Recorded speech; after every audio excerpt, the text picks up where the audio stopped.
حویلی کے بڑے شاہ جی کی بیوی بانجھ تھی۔ میری عمر 16 سال تھی۔ شاہ نے جیسے ہی مجھے دیکھا تو میری ماں کو کہا، اس کا نکاح مجھ سے کروا دو، اپنا وارث پیدا کروا کر طلاق دے دوں گا، بدلے میں بہت بڑی رقم دوں گا۔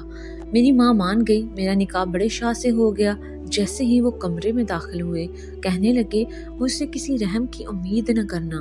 یہ کہہ کر انہوں نے بڑی بے دردی سے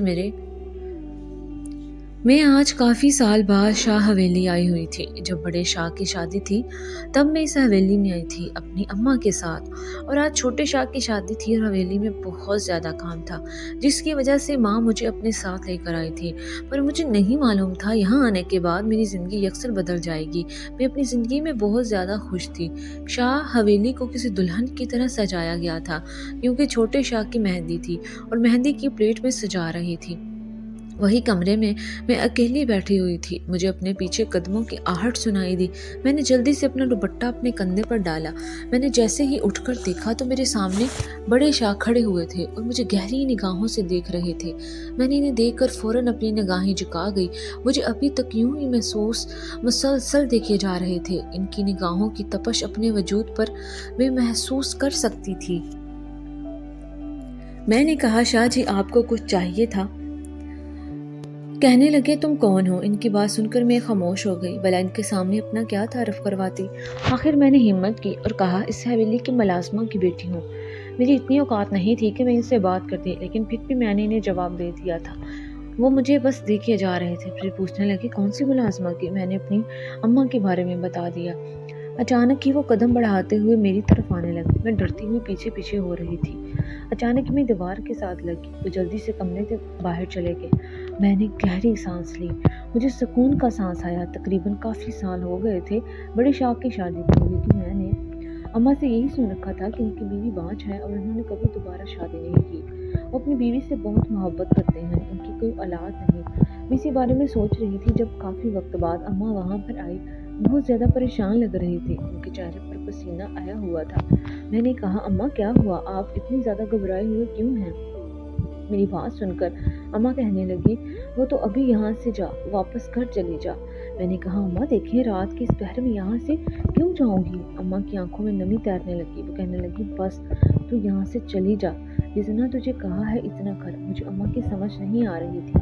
اماں یہ بات سن کر میں وہاں سے چلی گئی، لیکن جیسے ہی شاہ حویلی میں شادی ختم ہوئی تو اتنے دن تک اماں بہت زیادہ پریشان گھومتی رہی اور میرا رشتہ دیکھنے لگی۔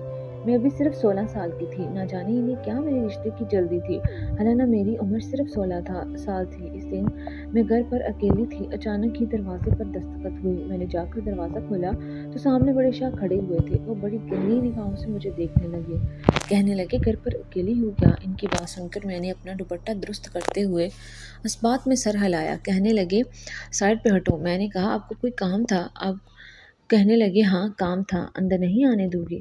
یہ بات یہاں پر ہی کرو گی؟ مجھے سمجھ نہیں آ رہی تھی وہ مجھ سے اس انداز میں کیوں بات کر رہے ہیں۔ میں سائڈ پر ہوئی تو گھر میں داخل ہو گئے اور سامنے پڑی کرسی پر ٹانگ رکھ کر بیٹھ کر کہنے لگے، کب تک تمہاری ماں واپس آئے گی؟ میں نے کہا، پتہ نہیں مجھے۔ یہ کہہ کر میں نے سادگی سے انہیں جواب دیا اور کمرے میں چلے گئی۔ وہ کافی دیر تک بیٹھے رہے۔ جیسے ہی اماں گھر میں داخل ہوئی، انہیں اپنے گھر میں دیکھ کر بہت زیادہ پریشان ہو گئی۔ اماں کے چہرے پر پسینہ آنے لگے۔ پہلی فرصت میں وہ کمرے میں آئی، مجھے دیکھ کر انہوں نے سکھ کا سانس لیا۔ کہنے لگی، تمہیں شاہ جی نے کچھ کہا تو نہیں؟ میں نے کہا، آپ اتنا زیادہ گھبرا کیوں رہی ہیں، اتنا زیادہ پریشان کیوں ہو رہی ہیں؟ انہوں نے بولا، مجھے کیا کہنا ہے؟ اماں باہر شاہ کے پاس چلی گئی۔ میں وہیں دروازے میں کھڑی اماں اور شاہ کی باتیں سن رہی تھی، لیکن جو بات شاہ نے کہی وہ سن کر مجھے لگا کسی نے میرے سر پر آسمان گرا دیا۔ وہ اماں سے کہہ رہے تھے، جتنی مرضی مجھ سے رقم لے لو، میں تمہاری بیٹی سے اپنا وارث پیدا کروانا چاہتا ہوں۔ مجھے اس لڑکی سے اپنا وارث حاصل کرنا ہے۔ آج تک مجھے ایسی لڑکی نظر نہیں آئی تھی جس سے میں نکاح کر سکوں۔ مجھے یہ اس قابل لگی ہے، یہ مجھے اپنا وارث پیدا کر دے گی۔ جیسے ہی مجھے میری اولاد مل جائے گی میں اسے طلاق دے دوں گا۔ اور میرا دل اتنی شدت سے دھڑکنے لگ گیا تھا، مجھے تو بڑے شاہ کو دیکھ کر ہی خوف آنے لگ جاتا تھا، اور وہ مجھ سے شادی کی بات کر رہے تھے۔ مجھے کچھ سمجھ نہیں آ رہی تھی، یہ سب کچھ کیا ہو رہا ہے۔ مجھے لگا تھا اماں اس رشتے سے انکار کر دیں گی، شاہ کے ساتھ میرا نکاح نہیں کریں گی، لیکن مجھے اس وقت حیرت ہوئی جب اماں کہنے لگی، آپ کل شام ہی اس نکاح کر کے اپنے ساتھ لے جائیں۔ میں نفی میں سر ہلانے لگی۔ جیسے ہی شاہ ہمارے گھر سے گئے میں غصے سے ماں پر برس پڑی۔ میں نے کہا آپ کا دماغ خراب ہو گیا ہے کیا؟ میں بڑے شاہ سے بالکل شادی نہیں کروں گی۔ آپ کو پتہ ہے وہ مجھ سے 16 سال بڑے ہیں۔ کوئی شادی اتنے بڑے انسان کے ساتھ کیسے کر سکتا ہے؟ میں اماں کو سمجھانے کی کوشش کر رہی تھی لیکن انہیں میری کوئی بات سمجھ نہیں آ رہی تھی۔ اگلے دن اماں نے میرے پاس سرخ رنگ کا جوڑا رکھ کر کہنے لگی یہ پہن لے، تیار ہو جا، تیرے بڑے شاہ آ رہے ہیں، وہ تجھے نکاح کر کے اپنی حویلی لے جائیں گے، وہاں عیش کرے گی۔ میں نے کہا ماں مجھے نہیں اس شخص کی دوسری بیوی بننا۔ آپ کو پتہ ہے شاہ اور یہ امیر لوگ کیسے مزاج کے آدمی ہوتے ہیں، مجھے نہیں اس کے ساتھ شادی کرنی، میں روتی ہوئی کہہ رہی تھی لیکن اماں نے میری ایک نہ سنی۔ اور آج مجھے شدت سے احساس ہوا تھا کہ کاش میرا باپ آج زندہ ہوتا، مجھے اس اذیت و تکلیف سے نہ گزرنا پڑتا۔ اور جب میں شاہ حویلی آئی تو شاہ حویلی کے ساتھ مکینوں کا میرے ساتھ سلوک اور رویہ بہت برا تھا۔ بڑی بیگم مجھے غصے میں گھورے جا رہی تھی۔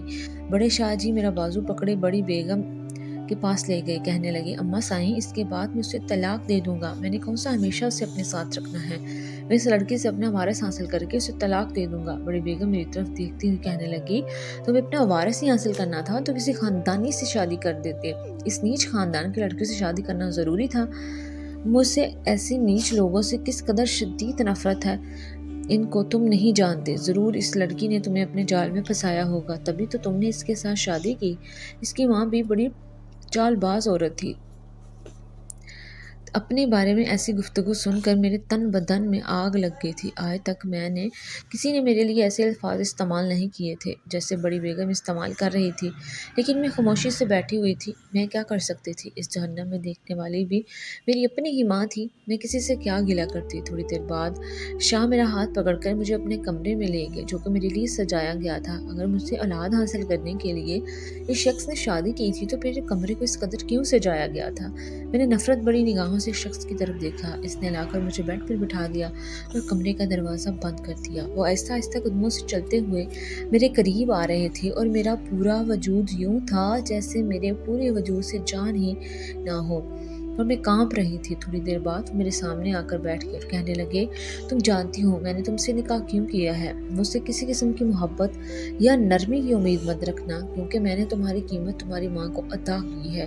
جب تک تم میرے پاس رہو گی، اس حویلی میں رہو گی، تمہارا اپنی ماں سے اپنی بہن بھائیوں سے کوئی تعلق نہیں ہوگا، تم کسی سے نہیں ملو گی، تمہیں کسی سے ملنے کی اجازت نہیں ہوگی۔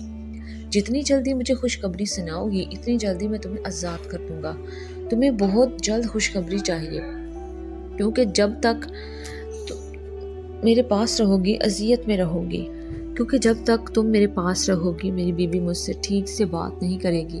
میں اپنی بیوی سے بہت زیادہ محبت کرتا ہوں۔ ان کی باتیں سن کر میرا دل خون کے آنسو ڈرنے لگ گیا۔ ان کی نظروں میں ایک ملازمہ کی حیثیت سے زیادہ نہیں تھی، یا اس سے بھی کم میری حیثیت تھی، کیونکہ وہ جس انداز میں مجھ سے بات کر رہے تھے مجھے بہت زیادہ افسوس ہو رہا تھا اور تکلیف ہو رہی تھی۔ مجھے اس بات کی ہو رہی تھی کہ مجھے اپنے مفاد کے لیے استعمال کیا جا رہا ہے۔ آہستہ آہستہ ان کی نگاہیں میرے وجود پر بدلنے لگی تھی، وہ عجیب انداز میں میرے وجود کی طرف دیکھ رہے تھے۔ مجھے ان کی نگاہیں اپنے وجود کے آر پار ہوتی محسوس ہو رہی تھی۔ میں نے تو بڑے شاہ کو کبھی ایسی نگاہوں سے دیکھا بھی نہیں تھا جیسے وہ میرے سامنے موجود تھے۔ میں نے بس لوگوں سے یہ سن رکھا تھا کہ ایسے لوگ بہت زیادہ عیاش قسم کے ہوتے ہیں، یہ کوٹھے پر جا کر عورتوں کے ساتھ سو جاتے ہیں، اور ان کے بارے میں یہی سمجھتی تھی۔ وہ مجھے رات بھر انہوں نے یہ احساس دلایا کہ وہ کس طبیعت کے مالک ہیں۔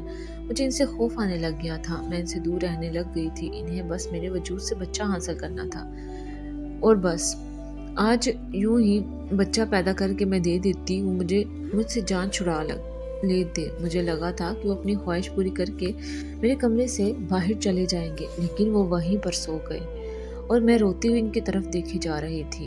وہ کسی ریاست کا شہزادہ لگ رہا تھا، وہ بہت زیادہ حسین تھا۔ ایسے شخص کو تو ہم جیسی لڑکیاں خواب میں بھی نہیں دیکھ سکتی جیسا اس وقت میرے پاس موجود تھا، میرے بہت قریب، اور میرا اس پر حق بھی تھا۔ میں کافی دیر تک انہیں دیکھتی رہی، بے ساختہ ہی میں نے اپنا ہاتھ بڑھا کر اس کی گال کو چھوا، اور اگلے ہی لمحے میرا دل بڑی شدت سے دھڑکنے لگ گیا تھا، میرے آنسو تھم گئے تھے، میں مسلسل اس کی طرف دیکھے جا رہی تھی۔